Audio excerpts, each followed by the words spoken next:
Soratsika somemboninahitra Andriamanitra amin'izao andro faharoa amin'ny famelabelarana izao fifaliana ny miarabantsika rehetra amin'ny anaran'i Jesosy any amin'ny tokantrano tsirairay avy any na amin'izay toerana ahafahanao mandre sy mahita izao fandarana famelabelarana ny soratra masina nampitondraina loha hevitra hoe tsy maintsy miova ny fiainanao. Dia hitantsika tamin'ny andro voalohany zany fa ny toetsaina ny mila miova voalohany. Rehefa miova ny sain'ny olona anankiray dia afaka manaraka fahamarinana izy mampiavaka anao amin'ny biby sy ny hazo sy ny zavaboary dia mifanananao saina. Ary Andriamanitra no nanomeny zany saina zany aoka ianao tena andinika tsara ary ny fahamarinana rehetra zay resahana dia aoka mba voadiniky ny saina ho tena nifantohana ary mba ahafahanao manapa-kevitra satria avy aty amin'ny saina avokoa ny fanapa-kevitra sy ny safidy rehetra tokony ho atao. Aza manaiky mihitsy hoe petana vy mamay ny feo fetreretanao, aza manaiky mihitsy hoe mijanona amin'izay zavatra efa fantatra fa aoka ianao tena ho avaozina ny fanahany sainao, misy intelligence zay ilaina ka ahafahanao mandray ny fahamarinana rehetra zay resantsika mandritra nyity fotoana iarahana ity. Dia tadidio mandrakariva ihany koa fa rehefa miverina eo amin'Andriamanitra ny olona anankiray tahaka n'ilay zanakadala dia zao ny sainy aloha ny nody dia nody ny saina ozy izy mila tonga saina ianao fotoana fa fodiny sainao miverina amin'Andriamanitra zao. Ka zay ny antony resantsika an'izay loha hevitra voalohany zay ny saina aloha mila amboarina voalohany tsy hoe hanao lavage de cerveau akory isika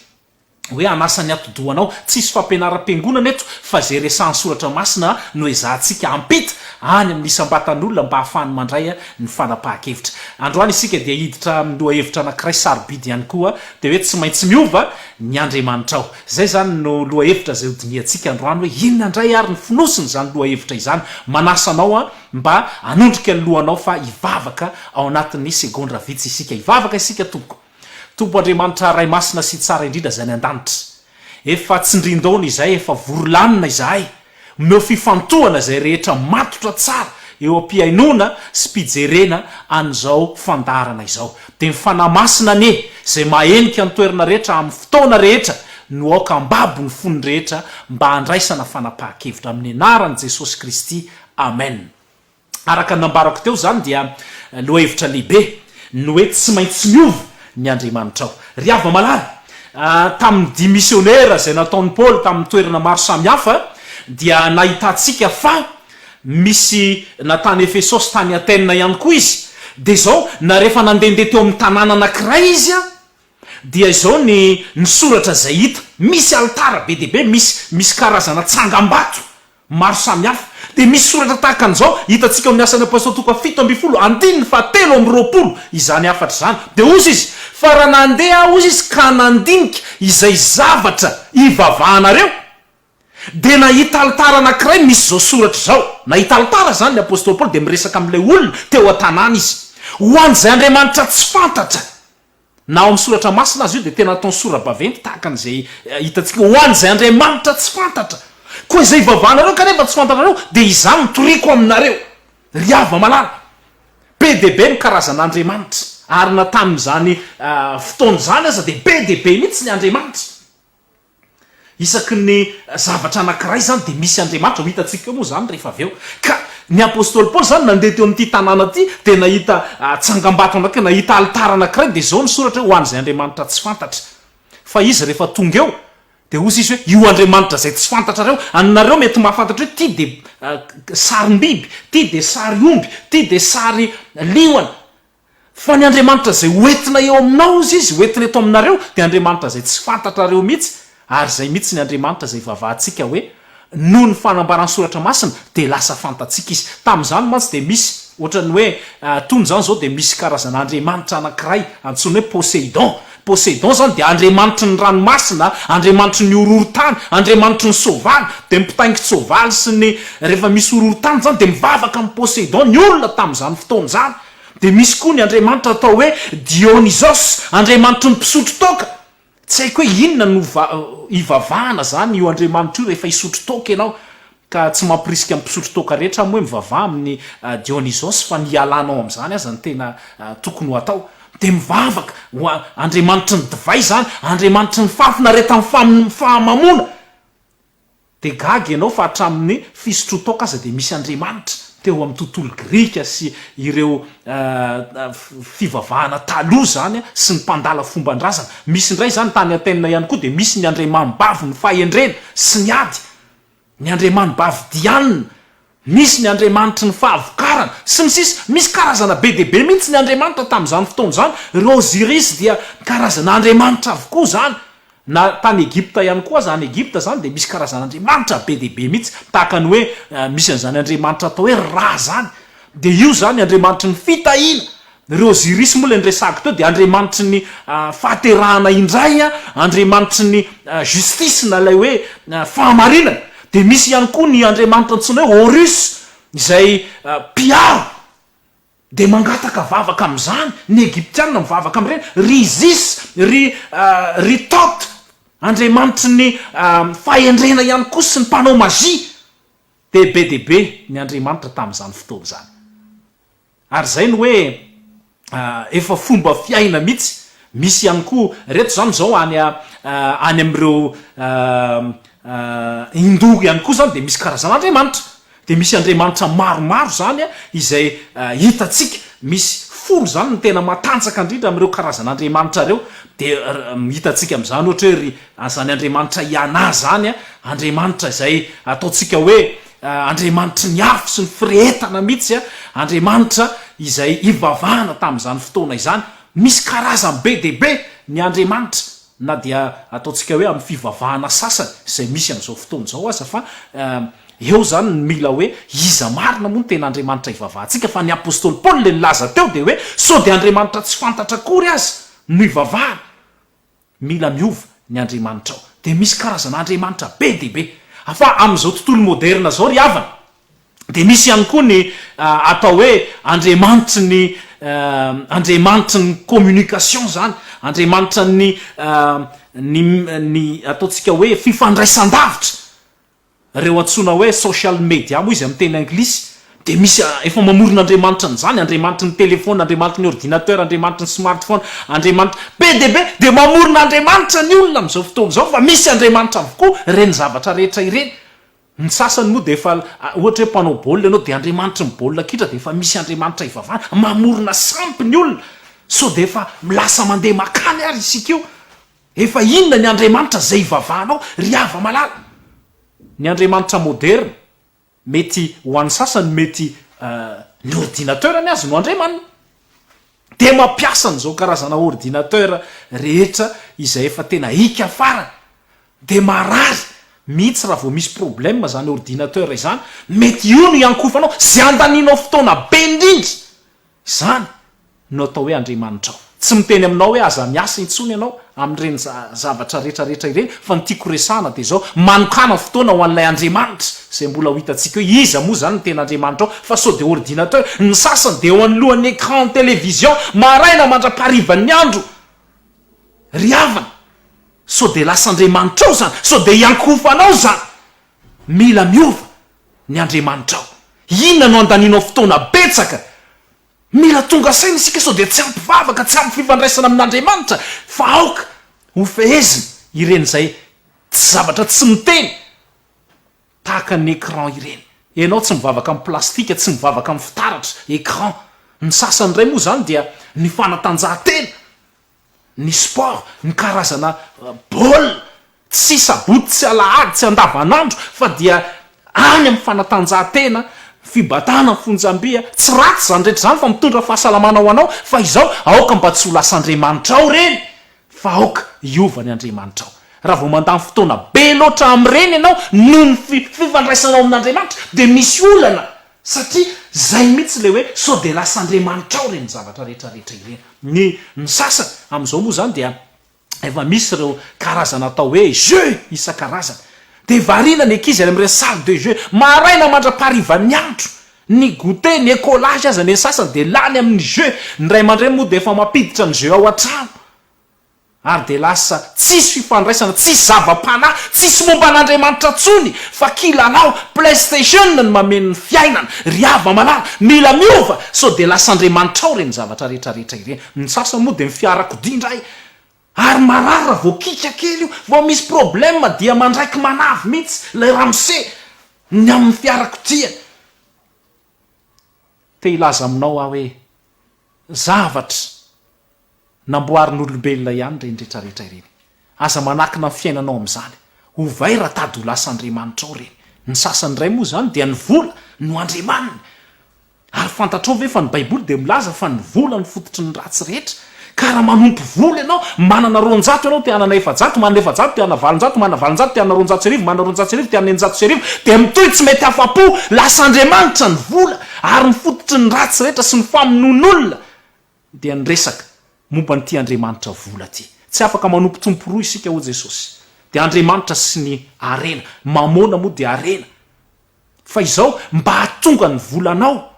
sy ny arenanao tena misy dikany dia ampiasao amin'ny fanohanana ny asan'Andriamanitra fa raha toka sady mamona ny be loatra eo amin'ny fisainanao dia za milaza aminao fa mila ovana zany toe-tsaina zany mila miova ny Andriamanitra ampiasao amin'ny fanohanana ny asan'Andriamanitra aza mieritreritra kory ty ve zao dia lasa any amin'ny fiangonana lasa any amin'ny pastora lasa any amin'ny rakoto rabe lasa any amin'izao zavatra zao fa aoka ianao anao investissement any an-danitra miari arena ho anao any an-danitra mba hatonga ny arenanao tena misy vidiny satria zay le hoe mila miova ny Andriamanitra fa tsy mamona tsony fa lay Andriamanitra zay pahary ny zavatra rehetra ny sasany ray dia ny jeu d'hasard manoatra n'olo makany am-piangonana sy mamonjy fivoriam-bavaka eny amin'ireny toerana PMU rehetrarehetra ireny za dia milaza aminao fa ny tenin'Andriamanitra dia manao hoe ny atsembohan'ny tavanao no hinananao fa tsy hoe ny atsembohan'ny tavan'ny soavaly no hinananao ka izao aoka mba ho lanjalanjaina fa so dia variana any isika lasa Andriamanitrao mihitsy lay soavaly fantatrao hatramin'ny anarany dia na zay mpanao an'izany dia mahafantatra ny anarany daholo ka dia aoka hitandrina fa lasa misy fitaka eo amin'ity resaka momba an'Andriamanitra ity ngery ava-malala ary satana tena te haka ambabo ny sainao mihitsy mba ho izy no Andriamanitra ireo zavatra zay asehony ianao lasa Andriamanitra mila mitandrina isika fa iza moa ny Andriamanitra tena ivavahanao io dia ilay Andriamanitra fitiavana io ilay Andriamanitra nahary ny zavatra rehetra io no Andriamanitrao ilay Andriamanitra lazainy baiboly io no Andriamanitrao izy lay nahary ny zavatra rehetra tamin'ny alalany tsy misy any amin'ny Genesis izy dia hoe ary Andriamanitra nahary ny lanitra sy ny tany tamin'ny voalohany Andriamanitra nahary ny lanitra sy ny tany ary io le fahariana zay ataon'Andriamanitra io riavana dia zao amin'ny alalany tsy misy io tsy sininona zany teo fa nahary Andriamanitra dia mahafinaritra ny voalazany tenin'Andriamanitra sy ny fanazavana fa rehefa iresaka momba amin'ny famoronana raha ijery fotsiny sika ny hoe ny kitana sy ny zavatra eny amin'ny lanitra tsy takatry ny sainao zany masonao voafetra zany dia tsy afaka mahita afa-tsy zay hitanao eo hoe firy ny isan'ny kitana sy ny ataontsika hoe galaxie sy ireo karazan-javatra marobe eny amin'ny lanitra eny masoandro misy be deaibe planeta amina miliara kitana amina miliara fa tsy hoe zato na arivo ange ny isan'ireo zavatra eny amin'ny lanitra reo mampiasa teleskope mihitsy aza ny olombelona manam-pahaizana mpahijerenany zany ka izao raha ohatra ianao ka tena anisany kitana rehetra eny amin'ny lanitra eny ka mahisa raisa-tsegondra ianao dia mila 540 taona mba anisana ny zavatra rehetra sarotra ange zany fa Andriamanitra nahary an'izany ary ny soratra masina dia milaza mazava tsara mihitsy ao amin'ny Isaia 4:5-5-20 manao hoe ko ampitovianareo amin'iza moa aho hitako aminy iza moa ny tahaka hoy ny ray masina iza ny tahaka an'Andriamanitra asandrato ny masonareo ka mijery hoe iza no nahary an'ireny zay no mahatonga ny hoe asandrato ny masontsika rehefa tady tsy inontsony isika n'izany Andriamanitra zany asandrato ny masonareo dia jereo iza no afaka mitahany zany ny tobilanao ve afaka mitaha amin'Andriamanitra afaka mamoron-javatra ve ny soavalinao ny volanao ny sportnao ve afaka mamoron-javatra afaka mitaha amin'Andriamanitra ve zany ry ava-malala mila miova ny Andriamanitra ao fa ny Andriamanitra ivavahantsika dia ny Andriamanitra nahary ny zavatra rehetra tamin'ny alalany tsy nisy ex nihilo zavatra tsy nisy kanefa dia nataon'Andriamanitra nisy zany rehetrarehetra izany Andriamanitra pahary ny zavatra rehetra ny Andriamanitra zay ivavahantsika ary rehefa nahary an'izao rehetra zao izy dia mahafinaritra koa ny teny zay voalaza ao amin'ny soratra masina izy no namoaka ny antokony reo kitana be deaibe amina miliara sy planeta be deaibe reo zany ry ava-malala dia izy no namoaka an'izany amin'ny antokony hoe eto ianao no mipetraka araka ny anarany avy araka ny isana izy miantso ny anaran'ireo rehetrarehetrareo amin'ny anarany ary noho ny abeny fahatanjana ozy izy sy ny heriny tsy to ka tsy misy diso ireny na de raisa tsisy diso ry avana ny anaran'ireo kitana be dehibe amina miliary Andriamanitra mahery ny Andriamanitra ivavahanao aza miantehatra amin'inninina mety olombelona ny anteheranao mety ny ray aman-drenao no anteheranao ny sasany aza de makapitaiza mihitsy de misy raha matoby lehibe any ambanivohitra any io ny pitaizana izy mianakavy ny sasany makaranga lehibe de io ny pitaiza azy mianakavy ny sasany lasa makany amin'ny mpamaky tanana hovaina ny vitanao hoe raha lakosy ianao de atao tsy fantako tsony hoe inona ry ava malala aoka tsy omenao ny olona hafa ny fanahinao aza miantehitra amin'izanizy fa aoka iantehitra amin'Andriamanitra ianao esory zany mpitaiza zany ny sasany vakana ranokely alaina avaiza sy avaiza de ino no afafa isan'andro amin'ny vatanao tsy maintsy miositra an'iny ny sasany miositra mena kosa ampy anao ny fahasoavany ampy anao ny rany Jesosy Kristy fa tsy mila nyzany zavatra hafa izany ianao amboary fa ny Andriamanitra zay vavahanao na de amono Jejoba de miteny mihitsy manao hoe na de amono azy izy tsy ala mihitsy ary Daniela sy ireo namany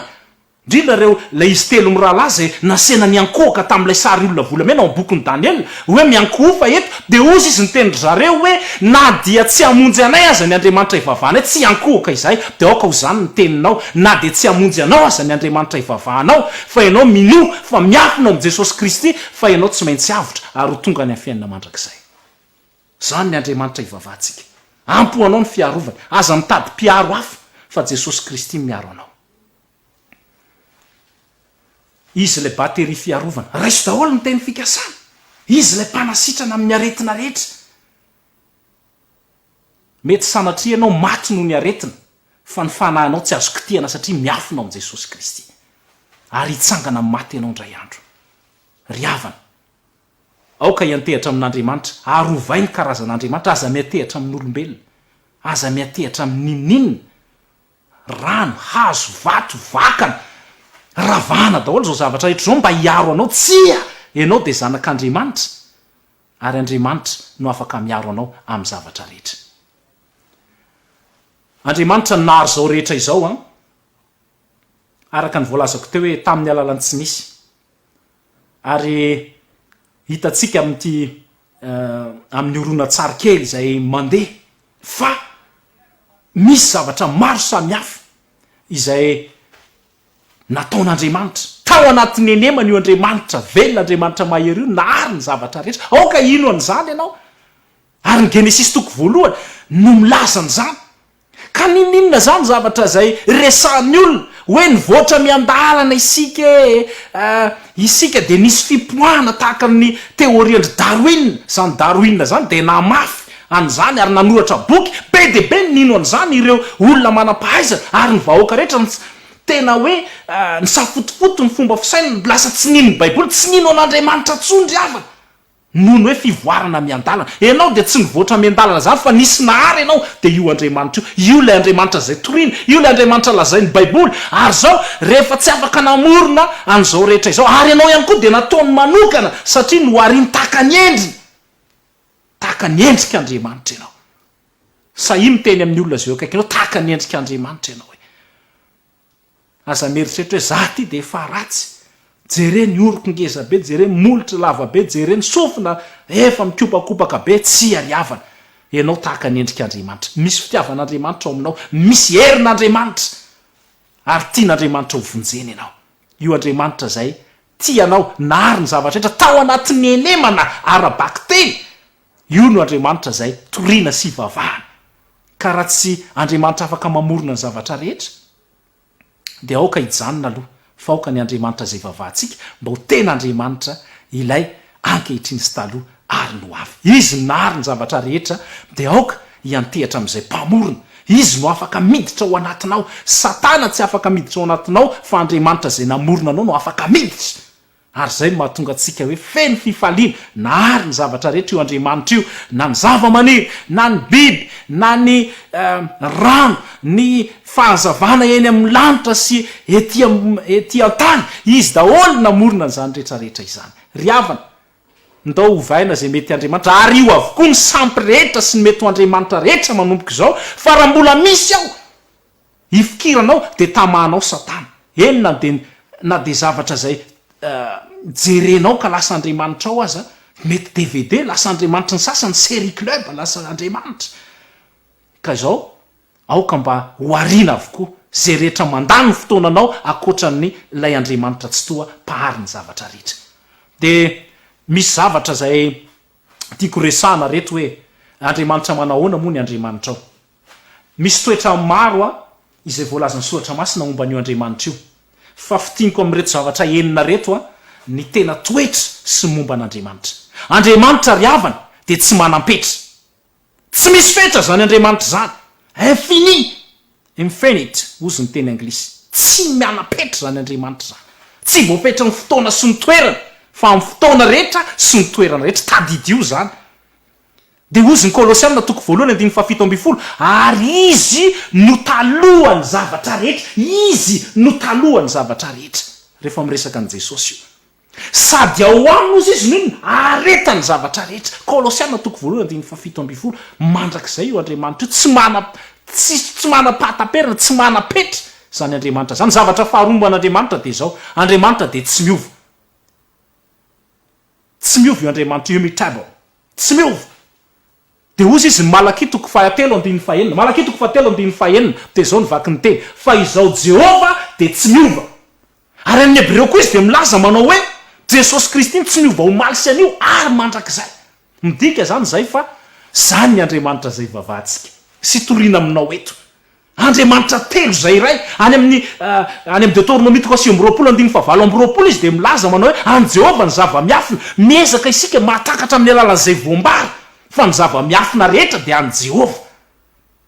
ka ny olona zay miezaka be zany hoe telo zay iray Andriamanitra tsy telo zay iray Andriamanitra lasa Andriamanitra ianao raha vao fantatrao daholo ny momba azy fa zava-miafina de an'Andriamanitra ka izao zay ambarany soratra masina de aoka inotsika eto izy de milaza hoe Andriamanitra de tsy miova io Andriamanitra io tsika ny miovaova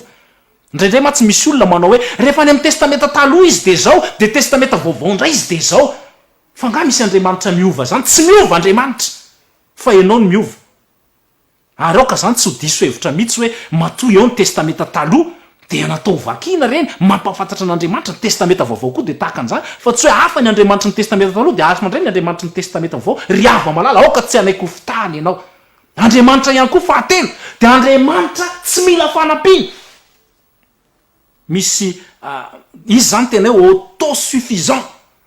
self sufficient tsy misy hoe ampina hoe nde hanampy an'Andriamanitra aloha izy efa ampy efa feno amin'ny tenany izy zao na toko 5:20 de zao nivaky ny teny fa tahaka ny ray manana fiainana ho azy de tahaka izany koa ny zanaka nomeny anana fiainana ho azy efa ao aminy fiainana efa feno zany Andriamanitra zany tsy mila fanampiana avy aminao Andriamanitra ianao mila fanampiana avy amin'Andriamanitra fa Andriamanitra tsy mila fanampiana avy aminao fa efatra de zao Andriamanitra de amin'ny toerana rehetra amin'ny erana rehetra Andriamanitra zany dia omniprésent amin'ny toerana rehetra Andriamanitra ry ava malao midika zany zay fa na ho aiza ianao na ho aiza de ny Salamy 7:30 andininy fahavalo de mivaky toy izao amin'ny anaran'i Jesosy na de miakatra any an-danitra aza de ahoana ozy izy any ianao ary na de manao ny fiaina tsy hita ho fandriko aza any ianao mazavy ty teny voalaza eto amin'ny Salamy ty ry hafa any Andriamanitra omniprésent Andriamanitra noho izany misy fahadisoana koa miteny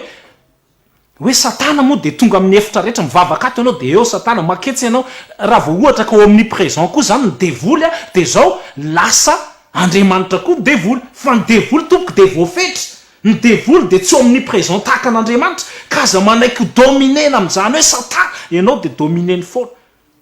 fa izy tsy omniprésent fa Andriamanitra afaka manatrika na ao amin'ny fantoerana fandrianao ny vavaka zay ataonao io ny tomaninao amin'ny mamanton'alina enin'Andriamanitra zany rehetrarehetra izany ry havana fahadimy Andriamanitra dia mahery powerful tena tout puissant io Andriamanitra io de ozy izy nisaia toko fasivy andiny fahadimy andriamanitra mahery rainy mandrakizay rehefa miresaka an' jesosy ihany koa izy te zay mahatonga ny hoe jesosy de andriamanitra jehova ihany ny jesosy rainy mandrakizay andriamanitra mahery fahaenina farany andriamanitra de mahalala ny zavatra rehetra omniscient fantatr'andriamanitra ny zavatra rehetra izay mitranga salamo fasivambotelopolo am'zato andin'ny faharoa ianao ny mahalala ny fipetrako sy ny fitsangako sady mahafantatra ny hevitra eny lavitra eny riava malala zany no midika fa andriamanitra de andriamanitra mahery io no andriamanitra zay vavahanao andao iantoraka amin'andriamanitra aza sina problema ny anaran'andriamanitra ny sasany de ny anaran'andriamanitra de misy problema hoe tsy maintsy Elohim tsy maintsy Yahoshua sy ny sisy fa za milaza aminao fa arakaraka ny toe-javatra de miseho andriamanitra misy zany zao ny hoe Yahweh Makadesh midika an'izany de zao hoe andriamanitra ilay manamasina mahatonga atsika ho masina misy fotoana koa izy miteny hoe lay hoe El Shaddai izy lay andriamanitra mahery andriamanitra tena hoe tout puissant tsy to Elohim misy ny atao hoe Yahweh Elohim filazan'andriamanitra daholo zany arakaraka ny toe-javatra misy ny hoe Yahweh Nissi misy hoe Yahweh Roni fa ny tena tian'andriamanitra indrindra amin'io anarany io de lay voalaza any amin'ny Exodosy 3 rehefa aniraka Mosesy izy hoe iza ny tena hitondranao ny anarako de ozy izy hoe zaho zay izy hatrizay ka ho mandrakizay Yahweh Jehova io ny tena tia ny antsona azy io ny tena tia ny antsona azy indrindra izy mihitsy no miteny hoe io no entinao Exodosy 3 sy 4 de vakio fa zay ny tena tian'andriamanitra resany zaho zay izy no entina io ny tena anarako fa ny Elohim afaka miova amin'ny fotoana rehetra sy amin'ny toerana rehetra ka noho izany dia aoka isika hifantoka tsara izy nanome vahaolana de Jesosy Kristy riavana Jesosy Kristy naseho taon'ny Jesosy Kristy zay tonga nofo maty no ny fahotantsika ny asa ho atsika ka na de mpanota tsy mendrika azy ianao noho ny amin'io andriamanitra io de azo vonjena indray ary tsy maintsy miova ny andriamanitra zay vavahanao raha tsy zany tsy mety izy vonina andray anao mandrakariva izy manasitrana ny aretinao ao am' Jesosy Kristy dia kapoka taminy nanasitrana ny aretina rehetra tonga teo ny boka tonga teo ny klemaina tonga teo ny olona efa nararina nandritra ny fotoana ela tonga teo am' Jesosy Kristy ny maty fa natsangany zany olona izany satria andriamanitra mahery ary afaka manome fiainana ho an'izay rehetra milan'izany zany Jesosy Kristy zany toy izao ny tiavan'andriamanitra n'izao toy izao nomeny zana latokany tiany loatra ianao riavana tian'andriamanitra ianao aoka ho iantoraka eo amin'io andriamanitra tsy mandatsy io andriamanitra io no mahisan'ny volondohanao lioka toko fahafito toko faharoambifolo andin'ny fahafito de milaza manao hoe fa na de ny volondohanareo aza de voaisa ho an'izay mpanety volo sy mpanao coiffure rehetrarehetra efa nanisa volon'olona ve ianao fa tsy vitanao zany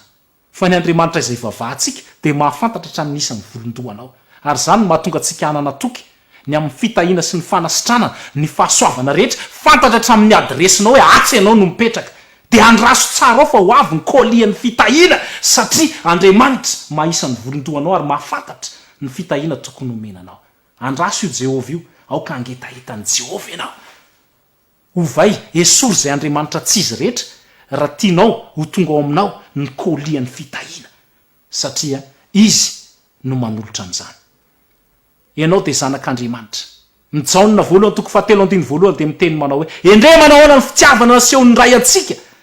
de ny antsoina atsika hoe zanak'andriamanitra zanak'io andriamanitra io ianao zanany ianao novidiny tamin'ny rany ianao manomboka zao atao voatsaina fa zanaky ny pahary ny tompo sy ny mpanjaka ny mpanjaka endre manao ahoana ny fitiavanao zy izy de ny antsoina atsika hoe zanak'andriamanitra teneny ny olona eo akaikinao teneno zay rehetra mifanerasera aminao zanak'andriamanitra ao ary zany ny ten'andriamanitra ao io la andriamanitra tianao izy no nanome anao ny fiainana mandrakizay ety ampamaranana de zao milaza antsika ny soratra masina fa tsy tonga iantsony marina io andriamanitra io fa mipanota mba hibebaka ny mpanota tahaka sy tahaka anao no antsony lioka toko fahadimy andiny faharoa amby telopolo de milaza mazava an'izany tsy avy iantsony marina izy fa ny mpanota mba hibebaka ary izy ihany koa de mbola milaza ny Misaia toko voalohany andiny fahavalo na de tahaka ny jaky aza ny fahotanareo de ho fitsiko ho diovin'Andriamanitra ianao manatona azy tsy maintsy miova ny Andriamanitra ao ary miova ny fiainanao rehefa manatona an'Andriamanitra. Maherezandrindra aza miala amin'Andriamanitra aoka hifikitra amin'Andriamanitra zay ambara ny soratra masina zay toriana aminao eto izao ary ao ny fahamarinana sy ny sitrapony zay ambara aminao aza manamafy ny fonao sy ny sainao miova hatramin'ny sainao eo ampandraisana zany afatra izany. Ninona toe-javatra mitranga eo amin'ny fiainanao manantenan'Andriamanitra aza miala amin'Andriamanitra hivavaka ao anao mba hatonga anao ho tena tafatoetra ao amin'izany Andriamanitra izany. Hivavaka isika Tompo Andriamanitra ray masina sy tsara indrindra anao dera sy ny voninahitra misaotra anao izay satria manomboka izao dia iova tsy ampiasan'ireo Andriamanitra maro samihafa zay andaninay fotoana be deaibe ny Andriamanitra moderna nyresahana teo mangataka aminao a Jesosy mba hanaisotra n'izany ny mpiaino sy ny mpijery rehetra mitalao aminao mba hiveriny eo aminao ny rehetra andany fotoana iaraka aminao ary ho tianao amin'ny fonay rehetra ny fananay rehetra sy ny sainay rehetra aoka angetahetanao izahay ampio izay amin'ny fifikirana aminao ninoninona midona sy mitranga dia efa nanome fampanantenany ianao fa tsy tonga hiantsony marina ianao fa mimpanota hibebaka ka mimpanota tahaka anay tsirairay avy ireto dia antsonao mba ho tonga amin'ny fibebahana. Raiso izay Tompo fa manolo tena ho anao satria ny vavaka dia tononona asandratra amin'ny anaran'i Jesosy Kristy. Amen. Dia izay indray ny fiarantsika tamin'ity androany ity. Mino fa anova ny fiainanao ny afatra izay nentina teo. Maherezandrindra ny Tompo ombanao. Sany amin'ny rakoto rabe lasany amin'izao zavatra zao fa aoka ianao hanao investissement any an-danitra miariarena ho anao any an-danitra mba hatonga ny arenanao tena misy vidiny satria izay le hoe mila miova ny Andriamanitra ao fa tsy mamona tsony fa lay Andriamanitra zay pahary ny zavatra rehetra. Ny sasany ray dia ny jeu d'hasard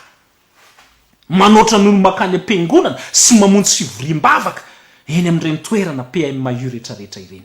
Za dia milaza aminao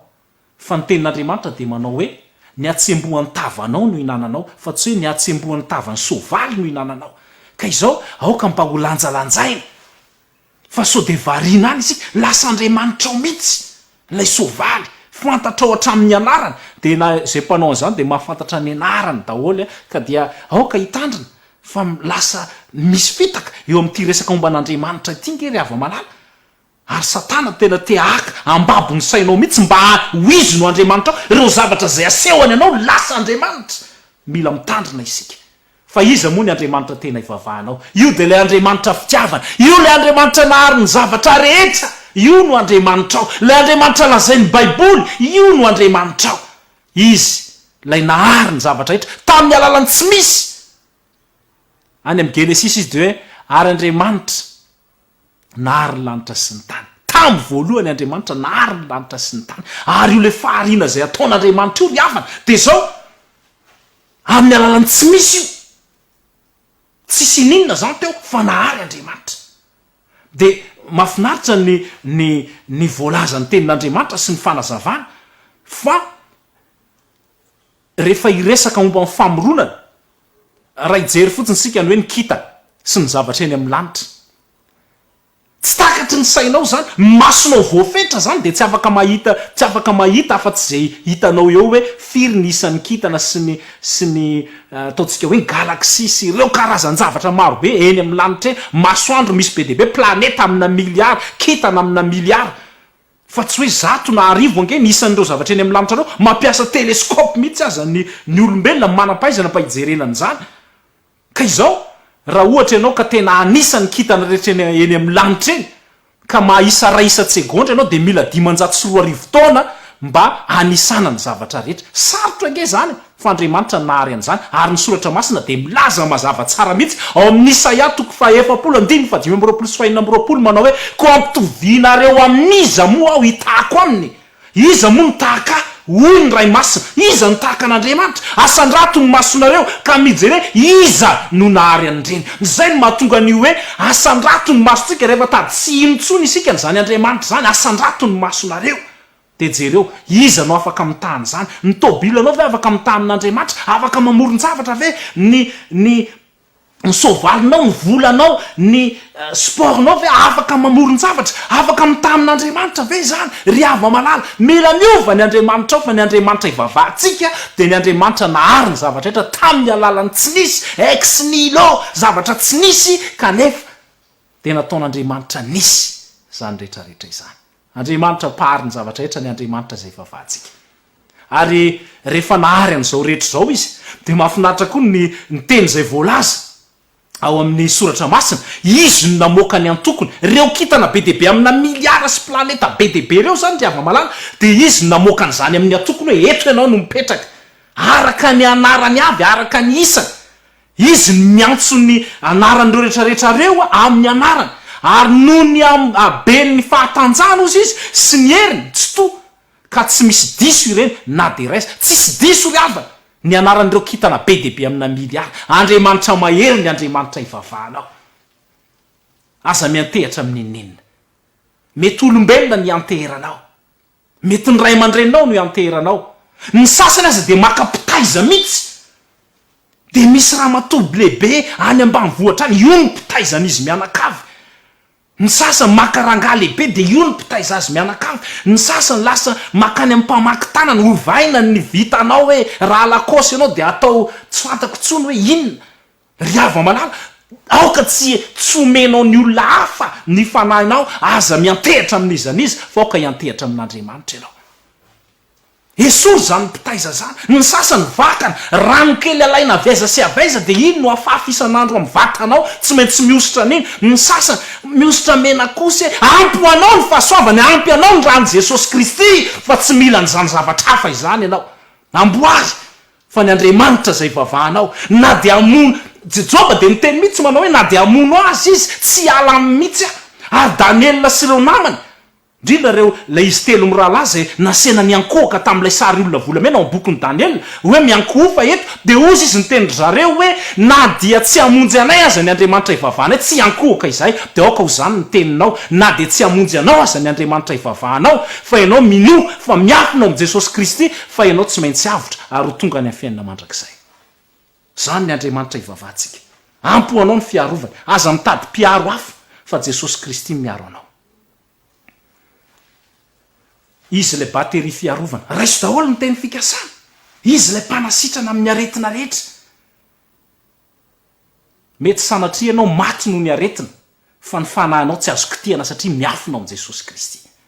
ary hitsangana amin'ny maty ianao indray andro ry havana aoka iantehatra amin'Andriamanitra ary hovainy karazan'Andriamanitra aza miantehatra amin'olombelona aza miantehatra amin'inninina rano hazo vato vakana ravana daholo zao zavatra rehetra zao mba hiaro anao tsia ianao de zanak'Andriamanitra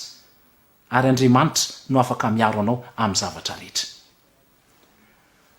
Andriamanitra ny nahary zao rehetra izao araka ny voalazako teo hoe tamin'ny alalany tsy nisy ary hitatsika amin'ity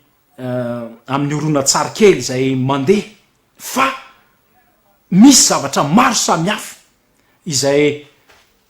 nataon'Andriamanitra tao anatin'ny enemany io Andriamanitra velona Andriamanitra mahery io nahary ny zavatra rehetra aoka ino an'izany ianao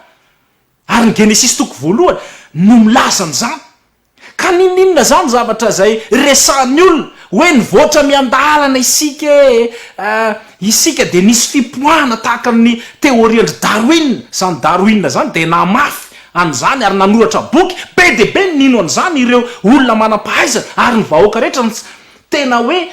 ny safotofoto ny fomba fisainana lasa tsy nino ny Baiboly tsy nino an'Andriamanitra tsondry avana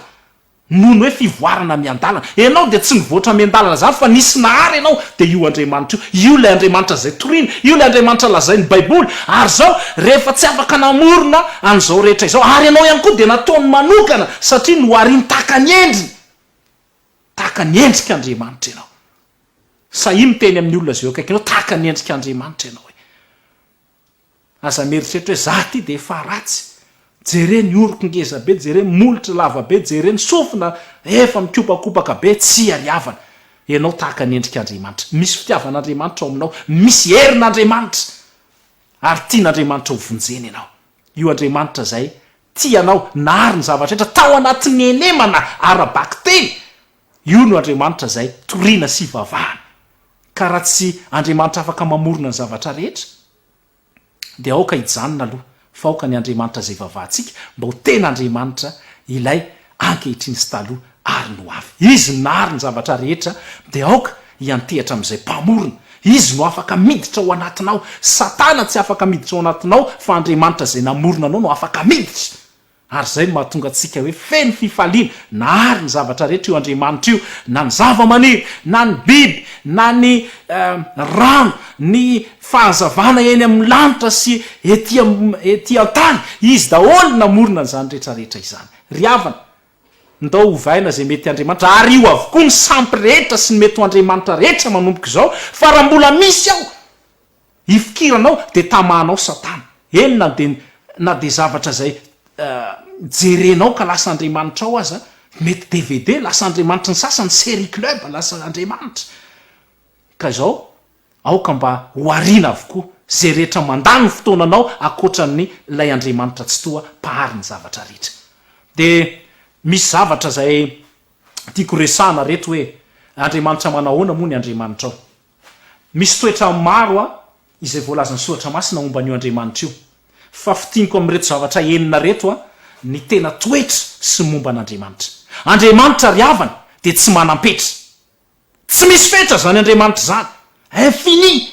infinite ozy ny teny anglisy tsy miana-petra zany Andriamanitra zany tsy voapetra ny fotoana sy ny toerana fa amin'ny fotoana rehetra sy ny toerana rehetra tadidio zany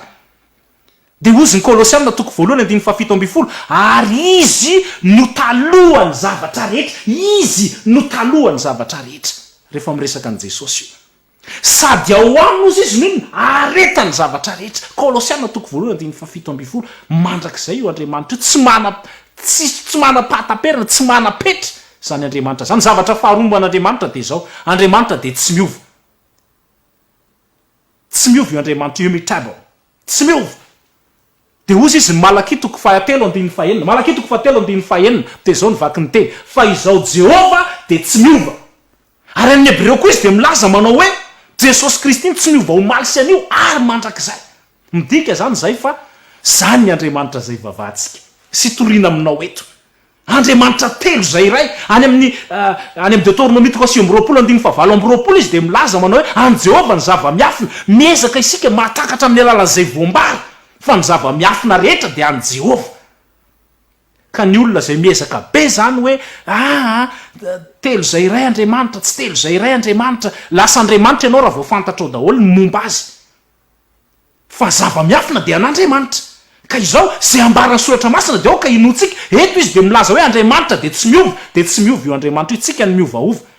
indraindray ma tsy misy olona manao hoe rehefa any amin'ny testamenta taloha izy de zao de testamenta vaovao indray izy de zao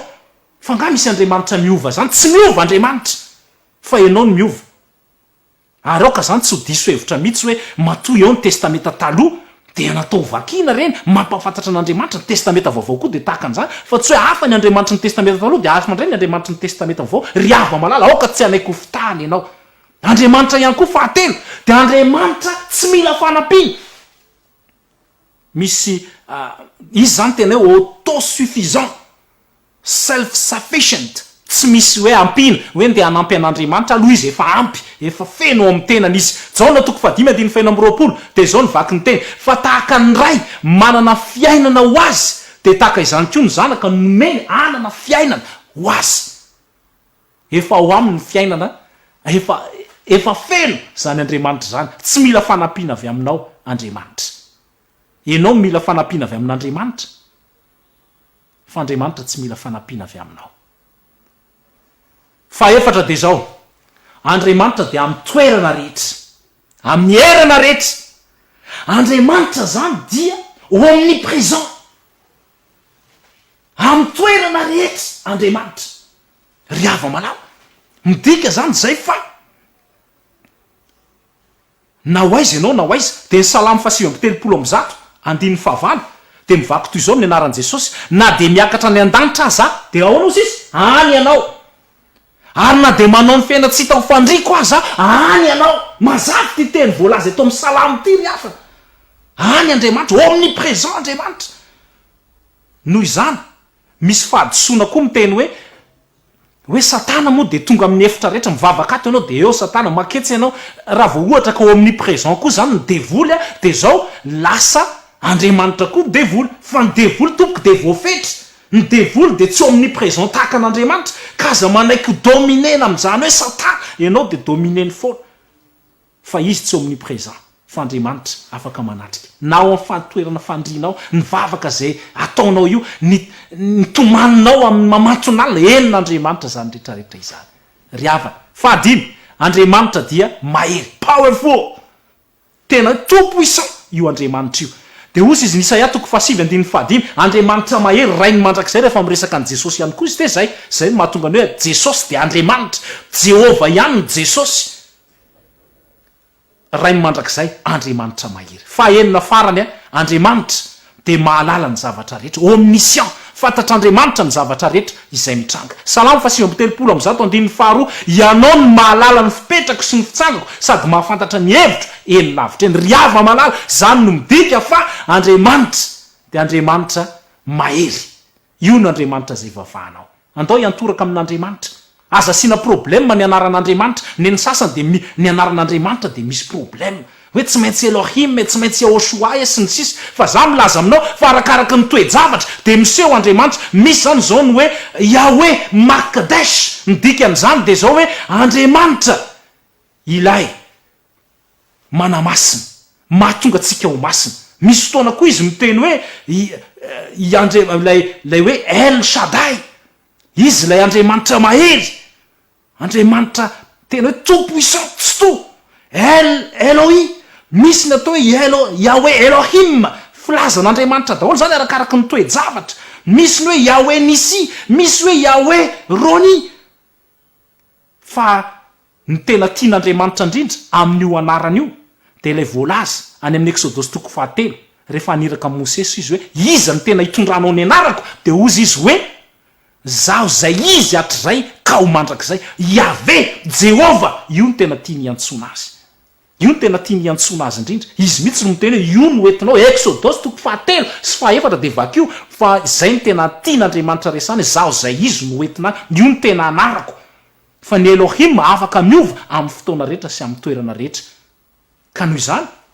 dia aoka isika hifantoka tsara izy nanome vahaolana de Jesosy Kristy ry havana Jesosy Kristy naseho tao amin'ny Jesosy Kristy zay tonga nofo maty no ny fahotantsika ny asa ho atsika ka na de mpanota tsy mendrika azy ianao noho ny amin'io Andriamanitra io de azo vonjena indray ary tsy maintsy miova ny Andriamanitra zay vavahanao raha tsy zany tsy mety izy voninandray anao mandrakariva izy manasitrana ny aretinao ao am Jesosy Kristy dia kapoka taminy nanasitrana ny aretina rehetra tonga teo ny boka tonga teo ny klemaina tonga teo ny olona efa narary nandritra ny fotoana ela tonga teo am Jesosy Kristy ny maty fa natsangany zany olona izany satria Andriamanitra mahery ary afaka manome fiainana ho an'izay rehetra milan'izany zany Jesosy Kristy zany toy izao ny tiavan'Andriamanitra an'izao toy izao nomeny zany latokany tiany loatra ianao ry havana tian'Andriamanitra ianao aoka ho iantoraka amin'io Andriamanitra tsy mandatsy io Andriamanitra io no maha-isan'ny volondohanao Lioka 7 de milaza manao hoe fa na de ny volondohanareo aza de voaisa ho an'izay mpanety volo sy mpanao coiffure rehetrarehetra efa nanisa volon'olona ve ianao fa tsy vitanao zany fa ny Andriamanitra izay vavahantsika de mahafantatra hatramin'ny isan'ny volondohanao ary zany mahatonga atsika hanana toky ny amin'ny fitahiana sy ny fanasitrana ny fahasoavana rehetra fantatra hatramin'ny adresinao hoe atsy ianao no mipetraka de andraso tsara ao fa ho avy ny kolian'ny fitahiana satria Andriamanitra maha-isan'ny volondohanao ary mahafantatra ny fitahiana tokony omenanao andraso io Jehova io aoka angetahetany Jehova ianao ovay esory zay Andriamanitra tsy izy rehetra raha tianao ho tonga ao aminao ny kolian'ny fitahiana